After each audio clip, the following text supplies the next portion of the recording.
Morning everyone. Hope अच्छे होंगे। तैयारी भी आप लोग की अच्छी चल रही होगी क्योंकि एग्ज़ाम अब नज़दीक आने वाले हैं आप लोग के। इसमें आपके इस वीक आपके 10 तारीख के बाद से अधिकतर के एग्ज़ाम स्टार्ट हो जाते हैं, आपके स्टार्ट हो जाएंगे सेमेस्टर के, एंड सेमेस्टर के। तो तैयारी आप लोग अच्छी कर रहे होंगे होप। बाकी कोई दिक्कत किसी भी टॉपिक में प्रॉब्लम है कमेंट कीजिए। बाकी सब काम आपको एक एक करके जितने भी यूनिट्स हैं उनके नोट्स आपको मैं प्रोवाइड कर ही रहा हूँ, आपको वीडियो भी बना के डाल रहा हूँ। और अगले वीक से मैं आपको जो क्वेश्चंस पेपर आए हुए हैं आपके 2-3 अलग अलग यूनिवर्सिटी के, AKTU के, HPTU के, साउथ के भी 1-2 यूनिवर्सिटी के लेकर आपको मैं सॉल्व कराऊंगा, बताऊंगा कैसे क्वेश्चंस में क्या लिखना है, कितना लिखना है, कैसे उसको सॉल्व करना है। इस चीज़ के पूरे तरीके आपको मैं क्वेश्चंस के सॉल्व करा के आपको मैं वीडियोस अपलोड करूँगा। अभी इस वीक तक आपके चलेंगे, जो भी आपके यूनिट्स हैं उन यूनिट्स को मैं आपको कराऊंगा। पहले उसको कवर अप करेंगे, उसको एक ब्रशअप कर लीजिए, रिवाइज कर लीजिए, एंड देन क्वेश्चन पेपर आपको आएंगे। ठीक है। आज जो हम वीडियो में देखेंगे वो देखेंगे एल्केन की शेप क्या है और एल्केन की प्रिपरेशंस कितने मेथड्स हम करते हैं, कौन कौन से मेथड्स हैं, क्या आपके उनके क्या रिएक्शंस हैं प्रिपेयर करने के, उनको हम देखेंगे। तो पहले हम देखेंगे आपका शेप, या बोल सकते हैं कि sp3 हाइब्रिडाइजेशन। जितने एल्केन मॉलिक्यूल होते हैं उनमें sp3 हाइब्रिडाइजेशन होती है। अब एल्केन में जैसे सपोज मानो CH4 एग्जाम्पल लो, तो कार्बन है, कार्बन की जो आपकी इलेक्ट्रॉनिक कॉन्फ़िगरेशन होती है 1s2 2s2 2p3 2s2 2p3। आपको मालूम है बॉन्ड फॉर्मेशन करने में या बॉन्ड बनाने में जो इलेक्ट्रॉन्स इन्वॉल्व होते हैं वो आउटर मोस्ट होते हैं। तो 1s2 है, इसका कोई रोल प्ले नहीं होता। आपका 2s2 2p3। s ऑर्बिटल आपको मालूम है कौन सा शेप होता है, तो ये आपका स्फेरिकल शेप ऐसे होता है। p आपका क्या होता है, डम्बेल शेप होता है। तो ये तो sp आपके क्या नाम है, जो कार्बन के जो इलेक्ट्रॉनिक कॉन्फ़िगरेशन है, जो इलेक्ट्रॉन्स है उसमें प्रेजेंट है। हाइड्रोजन का क्या है, s में, तो s आपका सिंगल आपका स्फेरिकल है। तो जब ये कंबाइन करेंगे तो ये s अलग शेप है, p अलग शेप है, शेप अलग है, थोड़ी सी एनर्जी भी अलग है। तो इनकी जो आपके कार्बन और हाइड्रोजन के बीच में जो आपके बॉन्ड बनते हैं, ये बॉन्ड आपको क्या होना चाहिए, डिफरेंट होने चाहिए, बॉन्ड लेंथ डिफरेंट होनी चाहिए, शेप कुछ और होना चाहिए। लेकिन जब आप देखेंगे शेप तो आप क्या देखेंगे, आपकी जो शेप होती है मीथेन की या जो एल्केन की, वो आपकी होती है टेट्राहेड्रल शेप होती है। तो ऐसा क्यों होता है, सबके बीच में कार्बन हाइड्रोजन के बीच में जो बॉन्ड एंगल होता है 109 डिग्री 5 मिनट्स, बॉन्ड एंगल आपका जो कार्बन हाइड्रोजन के बीच में होता है 1.09 एंगस्ट्रॉम। ये कैसे पॉसिबल। तो इसी चीज़ को एक्सप्लेन करने के लिए हाइब्रिडाइजेशन का कॉन्सेप्ट आया है, जो आपने पहले पढ़ा होगा। हाइब्रिडाइजेशन क्या होता है, हाइब्रिडाइजेशन एक ऐसा प्रोसेस होता है, एक फिनोमेनन होती है, जिस फिनोमेनन के थ्रू जब एटम्स कंबाइन करके मॉलिक्यूल्स बनाते हैं, एटम्स कंबाइन करके मॉलिक्यूल्स बनाते हैं, तो उस केस में मॉलिक्यूल्स बनाने से पहले एटॉमिक ऑर्बिटल्स जो होते हैं, जिनकी slight difference in shape energy होती है, वो इंटरमिक्स होते हैं, एक दूसरे से मिक्स होते हैं। मिक्स होने के बाद एक नए तरह का आपका क्या नाम है, ऑर्बिटल्स बनाते हैं, जिसको हम नाम देते हैं हाइब्रिड ऑर्बिटल। और इन हाइब्रिड ऑर्बिटल की जो शेप होती है, एनर्जी होती है, एकदम सब के सब एक बराबर होती है, इक्वल एनर्जी, इक्वल शेप्स होते हैं, इलेक्ट्रॉन की उसमें रिडिस्ट्रीब्यूशन फिट से होती है। इसी प्रोसेस को बोलते हैं हम हाइब्रिडाइजेशन।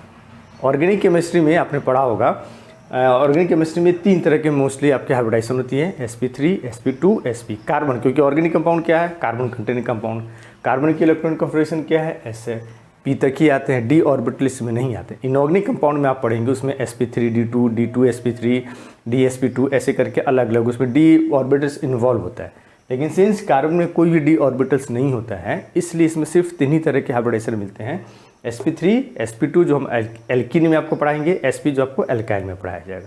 ये 3 तरह का है। तो अब इसमें देखते हैं क्या होता है एक्चुअल में।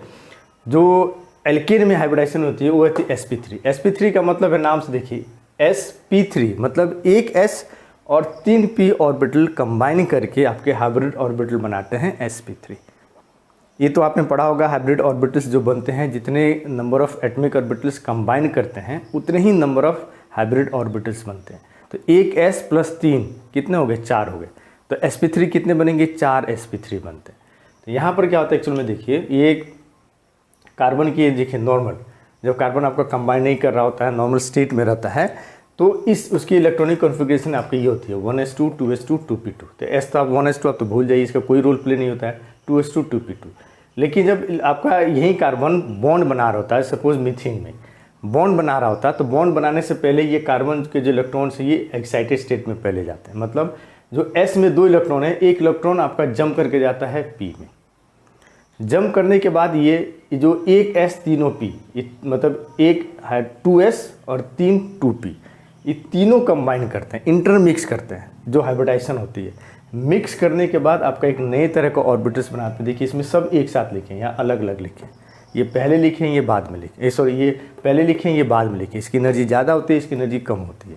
इसका सिर्फ S होता है, इसका सिर्फ आपका क्या होता है, डम्बेल शेप होता है। लेकिन जब ये कंबाइन करते हैं, मिक्स होते हैं, हाइब्रिडाइजेशन शो करते हैं, तो ये आपका एक बराबर इनकी एनर्जी होती है, एक बराबर इनकी शेप हो जाती है। तो यहीं आपका था एक S 3P कंबाइन करके बनाए 4 sp3 हाइब्रिड ऑर्बिटल्स बनाए, जिसकी शेप, साइज, एनर्जी सब कुछ क्या होती है, एक बराबर होती है। अब ये कार्बन का हो गया। देन हाइड्रोजन का 1s1, इसमें कोई हाइब्रिडाइजेशन नहीं होता क्योंकि एक ही इलेक्ट्रॉन है s ऑर्बिटल्स में, तो इसमें जंपिंग आपका कोई दूसरा ऑर्बिटल है नहीं, तो उसमें आपका क्या नाम है, वो इंटरमिक्सिंग होगी नहीं। तो अब जब ये कंबाइन करते हैं मीथेन में, तो अब देखिए 4s है, चारों में क्या हो गया, एक एक इलेक्ट्रॉन अनफिल्ड है। ठीक, अब इनको कंप्लीट करने के लिए तो वहीं जो 4 हाइड्रोजन है जिसमें एक एक इलेक्ट्रॉन है, एक हाइड्रोजन ये, दूसरा, तीसरा, चौथा, हर एक कार्बन में जितने भी हैं एक हाइड्रोजन, ये हो गया एक हाइड्रोजन का, ये दूसरे हाइड्रोजन का, ये तीसरे हाइड्रोजन का, और ये आपके चौथे हाइड्रोजन का। तो एक एक कार्बन, एक एक इलेक्ट्रॉन्स आपका कहाँ से है, ये कार्बन की है। एक एक हाइड्रोजन इलेक्ट्रॉन्स कहाँ से है, हाइड्रोजन की। 2 4 6 8 ऑर्बिट कंप्लीट हो गया। बॉन्ड बनाने का आपको मेन जो क्या नाम है, आपका जो मेन रीजन होता है क्यों कोई एटम्स बॉन्ड बनाते हैं, तो स्टेबिलिटी को गेन करने के लिए, ऑक्टेट को पूरा करने के लिए। यानी कि ऑक्टेट पूरा हो गई, मॉलिक्यूल आपका बनेगा। तो यही sp3 हाइब्रिडाइजेशन है। देखिए यहाँ पर लिखा है 1s orbital and 3p orbital combined to form 4 sp3 hybrid orbital. क्या होता है, during formation of methane 4 sp3 of carbon overlaps with 1s orbital of hydrogen forming 4 sigma bond and completing the octet of both. अब इसमें देखिए ये carbon है, तो ये 4 जो sp3 है, एक sp3, दूसरा, तीसरा, चौथा, 4 sp3, ये टेट्राहेड्रल शेप में रहते हैं, एक इधर एक इधर, ये 4 हाइड्रोजन, ये जो हाइड्रोजन है। अब इनके हर एक चारों में ऑर्बिटल में क्या है, एक एक इलेक्ट्रॉन, फिर हाइड्रोजन एक हाइड्रोजन, दूसरा, तीसरा, चौथा हाइड्रोजन, इसके साथ एक एक इलेक्ट्रॉन है, तो एक इलेक्ट्रॉन इसके साथ, दूसरे, तीसरा, ये। तो ये आपके क्या होता है, ओवरलैप होते हैं। जब भी हेड ऑन आमने सामने कोई भी ऑर्बिटल्स ओवरलैप करते हैं तो क्या बनाते हैं, सिग्मा बॉन्ड। तो यहीं कार्बन एक सिग्मा बॉन्ड, दूसरा बॉन्ड, तीसरा बॉन्ड, ये आपका चौथा बॉन्ड, ऐसे बना, एक बॉन्ड, दूसरा बॉन्ड, तीसरा बॉन्ड, ये आपका 4th बॉन्ड बना। तो ये सिग्मा बॉन्ड बना है। क्यों, क्योंकि इसकी देखिए sp3, कार्बन की sp3, हाइड्रोजन की s, कार्बन की sp3, हाइड्रोजन की s, sp3s, sp3s, तो 4 sp3 हाइड्रोजन की s में है। ये हेड ऑन आमने सामने ओवरलैप ऐसे होते हैं। ओवरलैप होने से क्या होता है, आमने सामने ओवरलैप होने से बहुत ज़्यादा आपकी क्या नाम है, ओवरलैपिंग होती है, बहुत ज़्यादा होती है, ग्रेटेस्ट एक्सटेंट तक होती है। इससे क्या होता है, आपके जो बॉन्ड फॉर्म होता है बहुत स्ट्रॉन्ग बॉन्ड होती है, और ये बनाते हैं सिग्मा बॉन्ड। ठीक, बॉन्ड एंगल जो होती है याद करने वाली चीज़ है। जितने भी टेट्राहेड्रल जो बॉन्ड एंगल होता है, ये कभी कभी 1-2 नंबर में पूछ सकता है। डायरेक्टली ने पूछे कि what is the bond angle in alkane, ये भी पूछ सकता है कि the value of tetrahedral bond angle, तो ये 100। इस शेप को बोला जाता है आपका टेट्राहेड्रल। जो मॉलिक्यूल आपका शेप रहते हैं, एल्केन की जो शेप होती है एल्केन मॉलिक्यूल की, that is tetrahedral. Bond angle को कार्बन और हाइड्रोजन के बीच में जो बॉन्ड एंगल होती है 109 डिग्री 5 मिनट, 109.5 आपका 28, ये चीज़ होती है।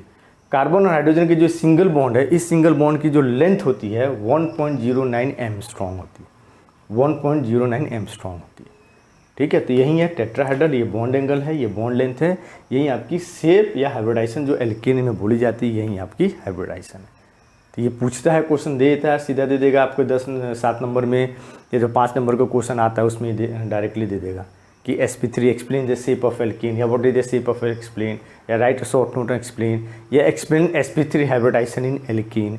तो उसमें आपको ये दिखाना पड़ेगा, लिखना पड़ेगा। उसके बाद ये बॉन्ड एंगल, ये शेप है, ये आपका दूसरा शेप इस तरह का है, ये ऑर्बिटल का आपका है, ये बॉन्ड के साथ दिखाया गया है। शेप कौन सा होता है, तो टेट्राहेड्रल। बॉन्ड एंगल कितनी होती है कार्बन के बीच में, 109.5 होती है।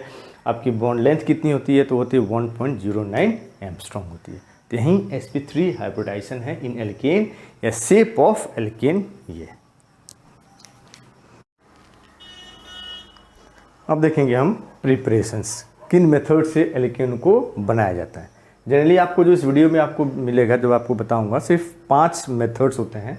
उनमें फिर फर्दर होता है किस से हम बनाते हैं, जो हम आपको बताएंगे कि कौन कौन से ऐसे आपके मेथड्स हैं, कौन से ऐसे आपके कंपाउंड है जिससे हम एल्केन्स को बनाते हैं। तो पहला आपका है फ्रॉम अनसैचुरेटेड हाइड्रोकार्बन, मतलब जो एल्कीन होते हैं अनसैचुरेटेड एल्कीन या फिर आपके जो एल्काइन होता है उनसे बनाने के मेथड। तो ये जो होता है इसी को हम दूसरे नाम से जानते हैं कैटालिटिक हाइड्रोजनेशन या सेबाटियर-सैंडरसन्स रिएक्शंस भी बोलते हैं। कैटालिटिक हाइड्रोजनेशंस इसलिए बुलाता है क्योंकि इसमें क्या होता है, जब हम एल्कीन से एल्काइन मीन्स अनसैचुरेटेड हाइड्रोकार्बन को जब हम रिएक्ट कराते हैं with hydrogen in presence of catalyst as a nickel platinum palladium. निकल प्लेटिनम आपका रेनी निकल होता है, प्लेटिनम होता है, पैलेडियम, इसको हम कैटलिस्ट के रूप में हम यूज़ करते हैं और हाइड्रोजन को एडिशन करते हैं हीट के साथ हमें मिलता है एल्केन, इसलिए इसको बोलते हैं catalytic hydrogenation addition of hydrogen in presence of a catalyst. Catalyst कौन सा है, निकल प्लेटियम पैलेडियम, तो इस रिएक्शंस को बोलते हैं हम, इसलिए इसको बोलते हैं कैटालिटिक हाइड्रोजनेशन। दूसरा बोलते हैं सेबाटियर-सैंडरसन्स रिएक्शन, क्योंकि दो साइंटिस्ट थे जिन्होंने इसको डेवलप किया था, इसलिए उनको ऑनर करने के लिए नाम आपको दे दिया गया। तो catalytic hydrogenation is a reaction in which hydrogen is added to a compound in presence of a catalyst like nickel platinum आपका प्लेटिनम या पैलेडियम। तो उसी मेथड को हम यहाँ अपनाते हैं। उसी तरह एल्कीन के केस में 1 मोल एक डबल बॉन्ड है तो 1 मोल आपका 1 मोल ऑफ हाइड्रोजन एडअप होगा और एल्कीन बनाएगा। एल्काइन है एक ट्रिपल बॉन्ड है तो 2 मोल ऑफ हाइड्रोजन एडअप होगा, सेम निकल प्लेटिनम पैलेडियम, और आपका एल्कीन कंपाउंड बन जाएगा। तो ये पहला मेथड है, याद रखिएगा, हो सकता है पूछ दे write to short note on catalytic hydrogenation, या 2 नंबर में catalytic hydrogenation of unsaturated compound, ठीक है, या आपका method of preparation of alkene by catalytic hydrogenation. तो इसी को बोलते हैं कैटालिटिक हाइड्रोजनेशन, सेबाटियर आपका सैंडरसन्स रिएक्शंस या preparation of alkene from unsaturated hydrocarbon. तो ये पहला मेथड है मैं आपका एल्कीन को प्रिपेयर करने का। नेक्स्ट मेथड है जिससे एल्कीन बनाया था वो एल्काइल हैलाइड। एल्काइल हैलाइड में भी फर्दर हम 2-3-4 रिएक्शंस पढ़ेंगे कि अलग अलग कंडीशंस में अलग अलग रिएजेंट, एल्काइल हैलाइड सेम है लेकिन अलग अलग रिएजेंट यूज़ करके हम आपको क्या नाम है एल्कीन्स को प्रिपेयर करते हैं। तो पहला मेथड है एल्काइल हैलाइड को एक्सेप्ट फ्लोराइड को जब हम रिएक्ट कराते हैं with concentrated HCl in presence of zinc as a catalyst हमें मिलता है एल्केन। ये जो मैंने है आपका स्क्वायर ब्रैकेट में H लिखा है, इसका मतलब होता है नेसेंट हाइड्रोजन। नेसेंट का मतलब होता है हाईली रिएक्टिव, और ये कब बनता है जब हम कंसनट्रेटेड HCl या SNO3 इस टाइप के जो एसिड्स होते हैं उन जो H+ को इजीली रिलीज करते हैं उनको जब हम हाईली इस मेटल्स के साथ रिएक्टिव मेटल्स के साथ रिएक्ट कराते हैं तो ये हाइड्रोजन बनता है। इसको हम स्टोर करके नहीं रह सकते, ये हम आपका बनता है ड्यूरिंग रिएक्शन, केमिकल रिएक्शन जब हम करा रहे होते हैं उसी केस में उसी टाइम पर ही हाइड्रोजन आपको बनता है। तो ये पहला रिएक्शन है फ्रॉम आपका जब एल्काइल हैलाइड को कंसनट्रेटेड HCl के साथ in presence of zinc as a metal आपका कैटलिस्ट जब हम रिएक्ट कराते हैं तब हमें मिलता है एल्केन। इसी रिएक्शन को आपका ये पहला है। दूसरा है आपका वुड्स रिएक्शन। वुड्स रिएक्शन में आपका क्या होता है जब alkyl 2 molecule of alkyl halide in आपका presence of sodium metal and dry ether जब हम रिएक्ट कराते हैं तब हमें जाके कंपाउंड मिलता है एल्केन। सोडियम इस रिएक्शन को बोलते हैं वुड्स क्योंकि उन्होंने इसको आपका सबसे पहले इसको कैरी आउट किया था, परफॉर्म किया था, तो उनको ऑनर करने के लिए। तो 2 molecule of same alkyl halide अलग नहीं हो गए, भी RX है ये भी RX है, सोडियम मेटल के साथ in presence of dry ether. Dry ether का मतलब उसमें एक बूंद भी आपका वाटर का नहीं होना चाहिए, फ्री फ्रॉम मॉइस्चर होना चाहिए। उसको जब हम रिएक्ट कराते हैं तब हमें एल्केन मिलता है। इस मेथड से हम 2 तरह के आपके एल्केन जो बनते हैं, एक तो सिमेट्रिकल मीन्स उसमें जो नंबर ऑफ आपके कार्बन होंगे दे आर इवन नंबर। आप देख लीजिए मिथाइल मिथाइल, आप ऑड को ऑड जोड़िएगा, इवन को जोड़िएगा, 2 इवन नंबर को जोड़िए या 2 ऑड नंबर को जोड़िए, आपको आंसर क्या आता है, हमेशा इवन नंबर आता है। तो उस रिएक्शन से जो हमें आपके क्या नाम है एल्केन मिलते हैं, उस एल्केन में हमेशा even number of carbon atoms होते हैं और इसलिए क्या होता है आपके सिमेट्रिकल होता है। और जब हमें हायर एल्केन बनाने की होती है, मतलब मीथेन से इथेन, इथेन से आपका ब्यूटेन, ब्यूटेन से क्या नाम है आपका हेक्सेन, या क्या नाम है ये हेक्सेन बनाना हो, ऑक्टेन बनाना हो, सिर्फ even number methane, butane, hexane, octane, dodecane, यही आपके कंटेनिंग जो आपके इवन नंबर कंटेनिंग कार्बन होते हैं जिसमें एल्केन होते हैं, एल्केन में जो होते हैं उन्हीं को बनाने के लिए हम इसको इस मेथड को हम अब क्या नाम है आपको अपनाते हैं। इस मेथड के द्वारा हम उस कंपाउंड्स को, इस एल्केन को सिंथेसाइज करते हैं। तो ये दूसरा आपका अल्काइल हाइड्राइड में दूसरा तरह का है वुड्स रिएक्शन। इसी में एक और आपका है जो क्या नाम है, थर्ड मेथड जो आपको बोल सकते हैं। थोड़ी सी इसमें चेंज आती है, और वो चेंज ये आती है, उसको रिएक्शंस को नाम दिया गया है फ्रैंकलैंड रिएक्शन। और उसमें आपको सोडियम की जगह सिर्फ क्या यूज होता है, हम यूज करते हैं जिंक मेटल और कुछ नहीं। सोडियम की जगह जिंक यूज करते हैं, ड्राई ईथर रहेगा। यहाँ पर जो हमें कंपाउंड मिलता है वो कंपाउंड मिलेगा ZnX2। तो इस रिएक्शंस को बोला जाता है फ्रैंकलैंड रिएक्शन। ये थर्ड मेथड है। फ्रैंकलैंड और वुड्स सेम है, सिर्फ आपको चेंजेस क्या आते हैं। वुड्स में सोडियम मेटल यूज करते हैं, फ्रैंकलैंड में हम जिंक यूज करते हैं। तो ये भी मेथड हम यूज करते हैं for alkane which are symmetrical having even number of carbon terms को जब हम प्रिपेयर करना रहता है तब हम जाके बनाते हैं, हम यूज करते हैं आइदर वुड्स रिएक्शन या फिर आपका क्या नाम है फ्रैंकलैंड रिएक्शन। हमेशा याद रखिएगा इस मेथड से हम आपको कभी भी अनसिमेट्रिकल एल्केन्स को नहीं बना पाते। ठीक, तो ये तीसरा मेथड है फ्रॉम एल्काइल। दूसरे मेथड का थर्ड पार्ट है आपका फ्रॉम आपका क्या नाम फ्रैंकलैंड वुड्स रिएक्शन हो गया। नेक्स्ट मेथड जो एल्काइल हैलाइड से बनाते हैं उसमें जो आपका फोर्थ मेथड है वो है कोरे-हाउस सिंथेसिस। इस मेथड से हम अनसिमेट्रिकल एल्केन को बना सकते हैं। यही बोल सकते हैं कि अनसिमेट्रिकल एल्केन जब हमें बनाना रहता है तो उस केस में हम इस मेथड को फॉलो करते हैं, इस मेथड्स को अपना के हम बनाते हैं। इसमें क्या करते हैं, पहले एल्काइल हैलाइड को लिथियम मेटल के साथ इन प्रेजेंस ऑफ हीट करते हैं, तब हमें बनते हैं लिथियम एल्काइल बनता है, एल्काइल लिथियम बनता है। देन उसको हम फर्दर रिएक्ट करते हैं क्यूप्रस आयोडाइड के साथ CuI2। ये बनाता है आपका, ये कॉम्प्लेक्स बनता है Cu2Li। यहाँ पे आपका जो आयोडीन है आपका निकल जाता है। देन उसके बाद अब हमें जैसा चाहिए आपका कितने नंबर ऑफ एल्केन हमें चाहिए उसके अनुसार हम दूसरा एल्काइल हैलाइड लेते हैं और तब जाके हमें बनता है कंपाउंड। ये सपोज जैसे आपको इसको ले सकते हैं, आप जैसे ले लिए CH3X ले लीजिए, इसको सेम रिएक्शन कराया तो आपको बना CH3Li बना। फर्दर आप रिएक्ट किए इसके साथ तो ये बनेगा आपका CuCH3 का होल ट्वाइस एंड आपका Li। देन उसके बाद आप रिएक्ट कराइए, जैसे सपोज आपको चाहिए 3 नंबर कार्बन चाहिए, 5 नंबर कार्बन चाहिए, तो 5 नंबर के लिए एक कार्बन तो यहाँ पर है ही, तो आपको कौन सा चाहिए फिर से 4, मतलब आपको तो CH3 CH2 CH2 CH2 आप X कुछ भी लिखिए, मतलब ब्यूटाइल हैलाइड लिए, तो आपका जो कंपाउंड बनेगा सिमेट्रिकल बनेगा। इस मेथड से हम ब्रांच्ड कार्बन भी बना सकते हैं, ब्रांच जो एल्केन होते हैं उसको भी बना सकते हैं। ब्रांचिंग रख लीजिए, यहाँ पर ऐसे कर दीजिए, ये आपका CH3 होगा, आपका इसके बीच में जुड़ेगा, ये आपका ऐसे जुड़ेगा CH3 CH CH3 CH2 CH2 and then आपका ये जो CH3 आकर यहाँ पर जुड़ जाएगा। तो ब्रांच्ड एल्केन हमें बनाना हो या अनसिमेट्रिकल एल्केन बनाना हो, अनसिमेट्रिकल मतलब जिसमें आपका ऑड नंबर ऑफ कार्बन होते हैं, वैसे एल्केन को प्रिपरेशन करना होता है तो हम ये मेथड को अपनाते हैं। बेस्ट मेथड है कोरे-हाउस सिंथेसिस। ठीक, तो ये अनसिमेट्रिकल या फिर ब्रांच्ड एल्केन को बनाने के लिए इस मेथड्स को अपनाते हैं। तो ये 4 मेथड हैं जो एल्काइल हैलाइड के अंदर आते हैं। इसमें जो आपका रिएक्टिंग आपका जो स्टार्टिंग मटेरियल है वो क्या आपका एल्काइल हैलाइड है, तो उसके थ्रू आपका अलग अलग रिएजेंट यूज़ करके हम आपको कंपाउंड्स बनाते हैं। पहला था उसमें जिंक और HCl के साथ जब कराते हैं। दूसरा वुड्स था जिसमें सोडियम मेटल लेते हैं, alkyl halide sodium metal, dry ether लेते हैं, उसको जब हीट करेंगे रिएक्ट कराएंगे तो हमें मिलता है symmetrical and even number containing carbon हमें मिलते हैं। सेम चीज़ फ्रैंकलैंड में होता है, सिर्फ उसमें आपका क्या आता है, सोडियम की जगह जिंक मेटल आपका आता है। एंड थर्ड आपका है, फोर्थ है कोरे-हाउस सिंथेसिस, जिससे हम unsymmetrical as well as branched जो एल्केन होते हैं उनको सिंथेसाइज करने के लिए हम इस रिएक्शंस को आपको फॉलो करते हैं, इस रिएक्शंस के द्वारा हम बनाते हैं। तो ये दूसरा मेथड है फ्रॉम एल्काइल हैलाइड। तीसरा मेथड जिससे हम एल्केन को बनाते हैं वो है आपका कार्बोक्सिलिक एसिड। इसमें 2 फर्दर मेथड है, एक डीकार्बोक्सिलेशन, एक कोल्बेज electrolysis.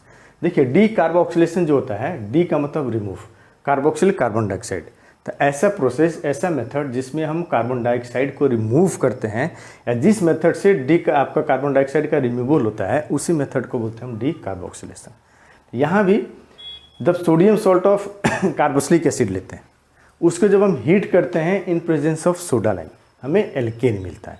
Alkene containing one carbon less than the carboxylic acid, मतलब नंबर ऑफ कार्बन जो आपके एल्केन में होगा वो एक कम होगा, किससे, जो हमने starting material sodium salt of carboxylic acid लिया। क्यों? क्योंकि ये कार्बन है as a carbon dioxide group के रूप में क्या होता है, वो निकल जाता है। अब यहाँ जो सोडा लाइम है, NaOH को सोडा बोलते हैं, कैल्शियम ऑक्साइड को बोलते हैं लाइम। इन दोनों को जब हम मिक्स करते हैं तो इसी मिक्सर को बोलते हैं हम सोडा लाइम। तो जब हम sodium salt of carboxylic acid को हीट करते हैं सोडा लाइम के साथ, तब हमें मिलता है एल्केन आपका, और कार्बन डाइऑक्साइड रिमूव होता है जैसे सोडियम कार्बोनेट के रूप में। और ये एल्केन होता है, इसमें एक कार्बन कम होता है, जो हम एसिड लिए हैं आपका सोडियम सॉल्ट ऑफ एसिड लिए हैं, स्टार्टिंग मटेरियल लिए हैं, उससे कम होता है। तो ये पहला मेथड है। दूसरा मेथड है कोल्बेज इलेक्ट्रोलिसिस। इलेक्ट्रोलाइसिस, इलेक्ट्रो मतलब इलेक्ट्रिसिटी, लाइसिस मतलब तोड़ना। किसी चीज़ को with the help of electricity हम जब तोड़ते हैं उसी मेथड को बोलते हैं इलेक्ट्रोलिसिस। कोल्बेज जिन्होंने इसको सबसे पहले आपका प्रिपेयर किया था। अगेन इसमें भी सोडियम या potassium salt of carboxylic acid का सॉल्यूशन लेते हैं, उसमें जब हम इलेक्ट्रिसिटी को पास करते हैं तब हमें कंपाउंड मिलता है एल्केन, जो कि सिमेट्रिकल रहता है, मतलब नंबर ऑफ कार्बन उसमें क्या रहेंगे, इवन रहेंगे। कार्बन डाइऑक्साइड की इवॉल्व होती है, गैस बनता है, NOH बनता है और हाइड्रोजन बनता है, हाइड्रोजन गैस की इवॉल्वमेंट होती है, ये आपको बनता है। अब यहाँ पर 2-3 चीज़ पूछ सकती है कि जो अब हमेशा याद रखना, कोल्बेज इलेक्ट्रोलिसिस में सिमेट्रिकल एल्केन बनते हैं और वो R इसके। उसके अलावा क्वेश्चन पूछता है कि in Kolbe's electrolysis at anode which gas is evolved, या in Kolbe's electrolysis hydrogen gas is evolve at which anode, sorry which cathode, आपका क्या नाम है, इलेक्ट्रोड। तो ये कैथोड होता है। तो ये चीज़ आपको क्वेश्चन पूछता है, इसी रिएक्शंस को बोलते हैं हम कोल्बेज इलेक्ट्रोलिसिस। कोल्बेज साइंटिस्ट थे जिन्होंने इसको डेवलप किया था, उसी लिए इनको नाम को ऑनर करने के लिए कोल्बेज नाम दिया गया। तो ये थर्ड मेथड है, थर्ड का दूसरा है जो कार्बोक्सिलिक एसिड से हम बनाते हैं। नेक्स्ट मेथड आपका है वो है चौथा method from Grignard reagent. Grignard reagent आपको मालूम है RMgX, इसी कंपाउंड को बोलते हैं R alkyl, Mg magnesium, X आपका हैलाइड भी हो सकता, हैलाइड होता है, ये क्लोरीन, फ्लोरीन, ब्रोमीन, आयोडीन में से कुछ भी। तो वैसे ही कंपाउंड को बोलते हैं हम ग्रिग्नार्ड एजेंट। ये ग्रिग्नार्ड एजेंट जो होता है ये ऑर्गेनोमेटलिक, मतलब ऑर्गेनिक कंपाउंड जो एल्काइल ग्रुप है, मेटल के साथ, जब कार्बन डायरेक्टली मेटल के साथ जुड़ा रहता है तो वैसे कंपाउंड को बोलते हैं ऑर्गेनोमेटलिक, उसी का एक एग्जाम्पल है और बहुत इंपॉर्टेंट आपका रिएजेंट भी होता है। तो जब हम ग्रिग्नार्ड रिएजेंट को ऐसे कंपाउंड जिसमें एसिडिक हाइड्रोजन प्रेजेंट होता है, H प्रेजेंट होती है, जो एसिडिक है मतलब जिसको इजिली लिबरेट कर सकता है, छोड़ सकता है आपका, वैसे कंपाउंड के साथ जब हम ग्रिग्नार्ड रिएजेंट को रिएक्ट कराते हैं तब हमें जाकर मिलता है एल्केन मिलता है। और जितना नंबर ऑफ कार्बन इस ग्रिग्नार्ड रिएजेंट में रहता है उतना ही नंबर ऑफ कार्बन हमें एल्केन में मिलता है। जैसे यहाँ पर मैं लिखा है ग्रिग्नार्ड रिएजेंट वाटर के साथ, तो वाटर क्या होता है आपका, एम्फोटेरिक होता है, हाइड्रोजन दे भी सकता है, हाइड्रोजन ले भी सकता है, तो ये रिलीज कर दिया। लोअर अल्कोहल जो होते हैं वो भी क्या होते हैं, एसिडिक इन नेचर होता है। एसिटिलीन जो आपका है ये भी क्या होता है, एसिडिक इन नेचर होता है। एसिड्स HX जो होता है ये भी एसिडिक इन नेचर होता है, H+ को रिलीज करते हैं। एमीन्स, खासकर जो प्राइमरी एमीन्स होते हैं वो भी क्या होते हैं, एसिडिक इन नेचर होते हैं, तो भी करते हैं हाइड्रोजन को लिबरेट करते हैं। तो ऐसे कंपाउंड्स जिसमें एसिडिक हाइड्रोजन प्रेजेंट हैं, जो इजिली हाइड्रोजन को लिबरेट कर सकते हैं, उनको जब हम ग्रिग्नार्ड रिएजेंट के साथ रिएक्ट कराते हैं तो हमें देता है एल्केन। एल्केन में जो नंबर ऑफ कार्बन आपका प्रेजेंट रहता है उतना ही कार्बन प्रेजेंट है जितना आपका ग्रिग्नार्ड रिएजेंट में रहता है। तो इसी रिएक्शन को बोलते हैं फ्रॉम, ये तो चौथा मेथड है आपको एल्केन को सिंथेसाइज करने के लिए फ्रॉम ग्रिग्नार्ड रिएजेंट। ये MgOX से सब बाई प्रोडक्ट आपका बनता है।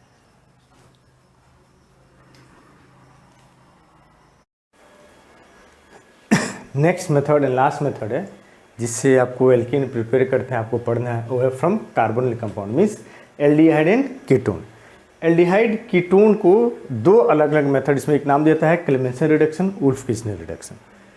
एल्डिहाइड या कीटोन को जब हम एमलगेटेड जिंक, एमलगेटेड का मतलब होता है मरकरी, तो ऐसा आपका क्या करते हैं, मरकरी को आपका लिक्विड होता है, जिंक को भी लिक्विड करते हैं, गर्म करते हैं, दोनों को मिक्स कर देते हैं, उसके बाद जब कूल करते हैं तो जो आपका एलॉय बनता है उसी को बोलते हैं हम एमलगेटेड जिंक। तो जब एमलगेटेड जिंक के साथ आपका कंसनट्रेटेड HCl के प्रेजेंस में एल्डिहाइड कीटोन को जब हम रिएक्ट कराते हैं तब हमें कंपाउंड मिलता है एल्केन। हमेशा जो कार्बोनिल ग्रुप को CO ग्रुप को CH2 ग्रुप में कन्वर्ट करता है, तो उसके लिए रिएक्शंस को आपको, दूसरा रिएक्शन है जब हम NH2 hydrogen in presence of base aldehyde या कीटोन को जब हम रिएक्ट कराते हैं एल्डिहाइड कीटोन को, तब हमें जाके मिलता है एल्कीन। तो ये रिएक्शन होता है, इसको बोलते हैं क्लेमेंसन। मीन्स जब हम एमलगेटेड जिंक और कंसनट्रेटेड HCl को यूज़ करते हैं तो उसको बोलते हैं क्लेमेंसन रिडक्शन। जब हम हाइड्रोजन प्लस हम बेस यूज़ करते हैं तो उसको बोलते हैं उल्फ किस्नर रिडक्शन। ये दोनों यूज़ करते हैं। रिडक्शन मेथड है एडिशन ऑफ हाइड्रोजन, रिडक्शन आपको मालूम है एडिशन ऑफ हाइड्रोजन, तो हाइड्रोजन का ऐड करते हैं तो इसी रिएक्शंस को बोलते हैं आपका। ये दो मेथड होते हैं जिससे एल्कीन को बनाते हैं, amalgamated zinc hydrogen, Clemmensen Wolff. Question पूछता है, अब यहाँ पर क्वेश्चन तो डायरेक्टली दे देगा कि write the reaction of Clemmensen reduction या what is Wolff Kishner reduction. कभी कभी क्या पूछता है आपका राइट द रिएजेंट ऑफ या what is Clemmensen reducing agent या उल्फ किस्नर रिड्यूसिंग एजेंट पूछ देगा आपको। तो एमलगेटेड जिंक जेंट आपका ZnHg कंसनट्रेटेड HCl, इसको बोलते हैं क्लेमेंसन रिड्यूसिंग एजेंट, और NH2 प्लस बेस, इसको बोलते हैं आपका उल्फ किस्नर रिड्यूसिंग एजेंट। ये दो मेथड हैं जिस मेथड से एल्डिहाइड या कीटोन को क्या करते हैं हम एल्केन में कन्वर्ट करते हैं। रिडक्शन होती है, एडिशन ऑफ हाइड्रोजन होता है, इसलिए इस रिएक्शन को बोलते हैं हम रिडक्शन। ये 5 मेथड है जिस मेथड से हम एल्केन को प्रिपेयर करते हैं। अब आप इसको चाहें तो जैसे मैंने बोर्ड पर लिखकर आपको समझाया है कि कौन सा आपका स्टार्टिंग मटेरियल क्या है, फ्रॉम एल्काइल हैलाइड कि फ्रॉम आपका क्या नाम है अनसैचुरेटेड हाइड्रोकार्बन कि फ्रॉम आपका ग्रेनाड रिएजेंट या फिर कार्बोक्सिलिक एसिड या कार्बोनिल कंपाउंड, वहाँ से आप यूज कर सकते हैं, उसको लिख सकते हैं, या डायरेक्टली आप लिख सकते हैं Wolff Kishner reduction, Clemmensen reduction, Kolbe's electrolysis, catalytic hydrogenation, आपका डी कार्बोक्सिलेशन, जो भी मेथड मैंने अलग उसको अलग अलग करके भी आप लिख सकते हैं। दोनों मेथड सेम है, कोई दिक्कत नहीं है, बस आपको रिएक्शन सेम लिखना चाहिए, लिखना होगा, रिएजेंट आपको सेम लिखना होगा, आपका क्या नाम है जो स्टार्टिंग मटेरियल है ये आपको करेक्ट लिखना होगा, तो आपको नंबर नहीं कटेंगे, पूरे के पूरे आपको नंबर मिल जाएंगे। तो ये मेथड्स आपके हैं प्रिपरेशंस के। तो इस वीडियो में मैंने आपको बताया हाइब्रिडाइजेशन शेप, क्या शेप होती है, क्यों होती है, और कौन कौन से ऐसे मेथड्स है जिससे एल्केन को प्रिपेयर किया जाता है। ओके, पढ़ाई कीजिए, कोई दिक्कत है आप कमेंट कीजिए। आपको बोला हूँ वीडियो के स्टार्टिंग में बोला हूँ कि आपको मैं जो क्वेश्चन पेपर हैं जो पिछले 4-5 साल आए हुए हैं इधर 3-4 अलग अलग यूनिवर्सिटीज़ के, उनको मैं आपको सॉल्व कराऊंगा ताकि आपको पता हो जाएगा कितने वैरायटी ऑफ क्वेश्चंस आ सकते हैं, उसको कैसे हम आपको सॉल्व कर सकते हैं। ये चीज़ आपको मैं बता दूंगा, तरीका बता दूंगा, कितना आपको लिखना है जिससे आपको मैक्सिमम, मिनिमम लिखे मैक्सिमम नंबर कैसे पाना है, ये चीज़ मैं आपको सॉल्व करके बताऊंगा। वो आने वाले 4-5 वीडियो के बाद मैं आपको स्टार्ट कर दूँगा क्वेश्चन पेपर को सॉल्व कराना। ओके, तब तक पढ़ते रहिए, चैनल को लाइक कीजिए, सब्सक्राइब कीजिए, कोई दिक्कत हो तो कमेंट कीजिए, किसी टॉपिक को समझना है, उसका वीडियो चाहिए, उसका नोट्स चाहिए, आप कमेंट कीजिए, वो मैं आपको सब कुछ प्रोवाइड कर दूंगा इस चैनल पर। Okay, bye bye, have a good day.